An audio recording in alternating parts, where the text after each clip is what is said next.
Madagascar. Kilala sa mga makapigil hiningang tanawin, Watchan beaches, iba't ibang klase ng hayop at ang iconic na kahoy na tinatawag na baobab. Pero sa kabila ng ganda nito, ang isla ay dumaranas ngayon ng napakatinding krisis. Milyon-milyon ang kumakalamang sikmura dahil sa gutom. Walang makain at maiinom. Wala kasing naaani sa kanilang lupa at ang kanilang mga ilog ay tuyo na.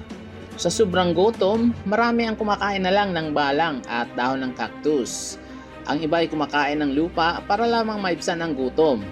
Ganito katindi ang nararanasan ng mga Madagascan. Ang bansa ay pang-sampu rin sa pinakamahirap na bansa sa mundo noong 2022. Paano nga ba humantong sa ganitong sitwasyon ang Madagascar?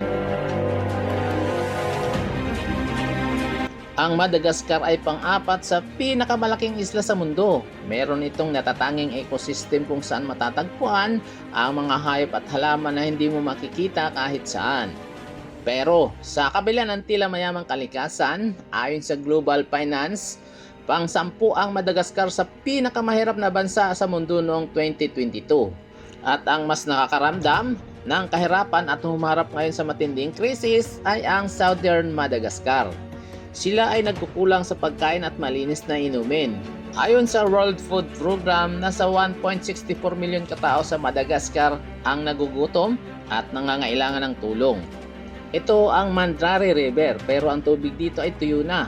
Ganito ang sitwasyon ng karamihan sa mga ilog sa Southern Madagascar. Tuyo na rin ang Minarandra River at Mananbubu River.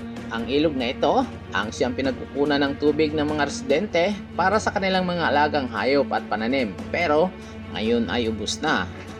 At ang mas nakakabahala pa dito, wala nang malinis na mainom ang mga mamamayan. Kaya naman marami ang naghukay sa mga tuyong ilog para lamang may mainom.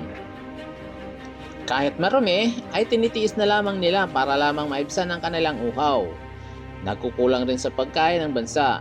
Ang sabi ng iba, kapag marunong kang magtanim, kailanman ay hindi ka magugutom.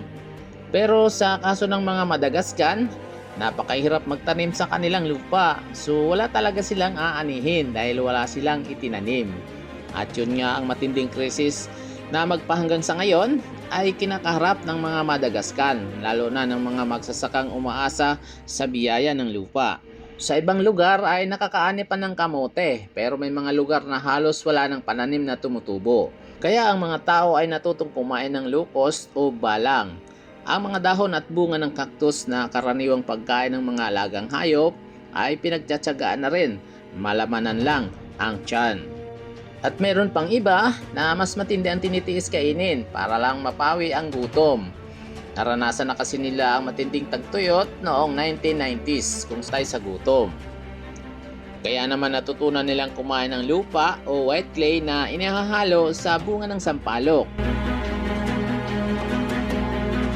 Inihahalo ito sa bunga para mabawasan ang acidic o maasim na lasa ng sampalok para kanilang makain.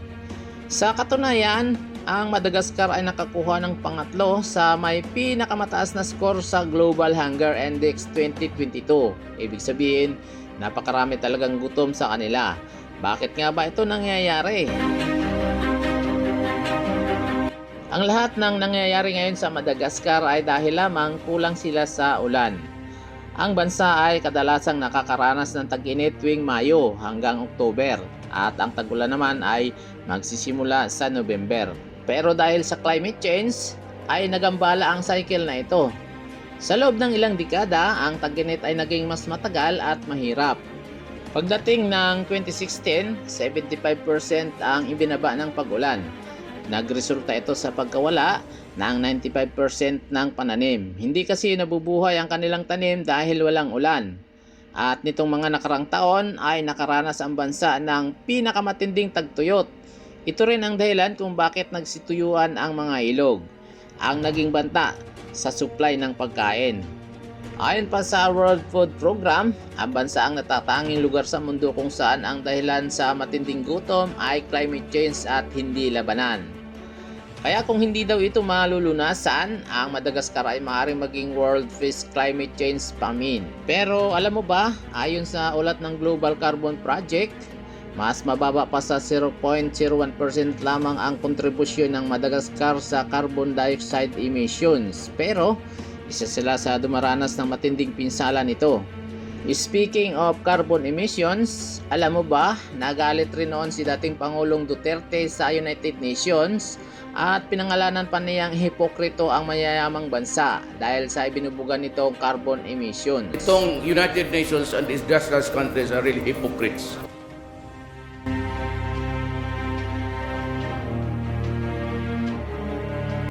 Bukod sa climate change, ayon naman sa ibang eksperto, ang iba pang dahilan ng krisis ay dahil sa matinding kahirapan, kapabayaan ng pamahalaan, mahinang klase ng infrastruktura at likas na pabago-bagong kondisyon ng klima.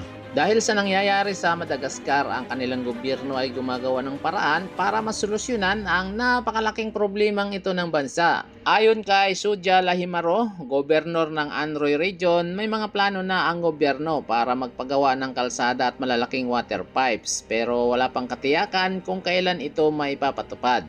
May mga social programs din ang gobyerno na ipinatutupad noong 2015.